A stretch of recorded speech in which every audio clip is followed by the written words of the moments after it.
باز یک کودکی بیمار دخترچی 5 ساله علیجانزاده شیرینه چندی پیش با کمک پول فوند خیریه‌ای آرمان با موفقیت جراحی گشت. کودک مادرزاد از بیماری نقصان دل تترادفالو اذیت داشت.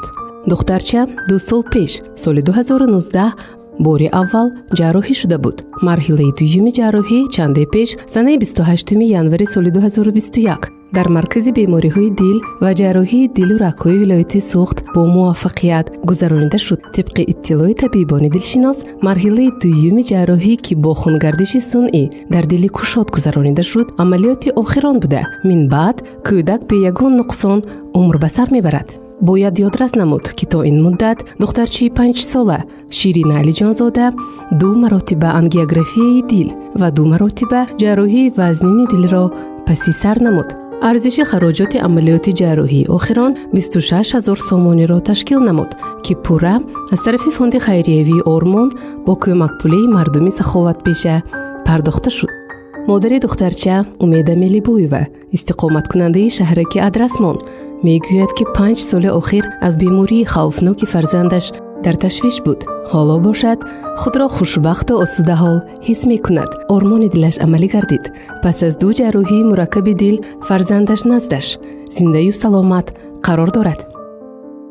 خدا به شکر از رنج نقص شد منه. این 1 سال پیش ما پرسته شدگی اینا دیاگنوز شد دکتر تترادفالو گفتگی پیش کدگی 1 بار خفا کدگی بود. همون 1 بار پرسته گذشت و نه انچه نقص شد بچم. خدا به شکر. این نخش کاود بود، نفس گیری خیلی سخت گریه میکند، اینجا هم دلم در میکند. گفته همون وقتنده 2.5 ساله بود.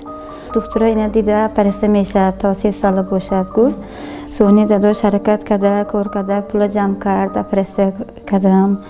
من این دفعه شرایط من نیست، همه قبض بین شرایط ما همون با شما به مراجعت کردم. شما بهم کلان رحمت تا عمری آخر ما شما دعا میکنیم رحمت کلان. همه بچه ها یاردم میدید شما ناز میشد در میکند. گفته 1 روز به 3-4 بارم همه گریه کرد.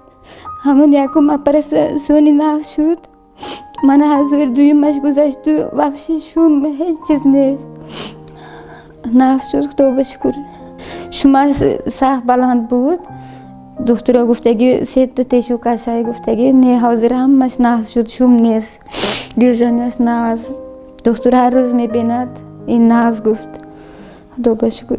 پیش همی قزخ بودم هر روز گریه میکنم این که ناز میشد. گفته خدا به شکر همی ناز شد. خدا خواهد اینم همی خیلی کلان شود. این اکول میکند اینجا راست همون دل بمیرد. گفتن رحمت دکتر بهم ناز نگاه میکند. خدا به شکر همه قمه خرسند فرزندم هم که ناز شد. خدا شما به رحمت همه مردم به شما به دکتر به هم مگه کلان رحمت.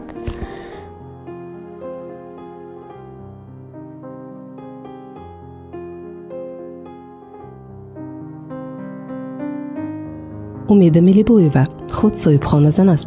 همراه شوهرش همگی 2 فرزند دارد. شیرینه در اویله کودکی خورده است. زمانی که دخترچه تولد یافت مادرش به او نام شیرینه را گذاشت تا که حیات فرزندش شیرین باشد.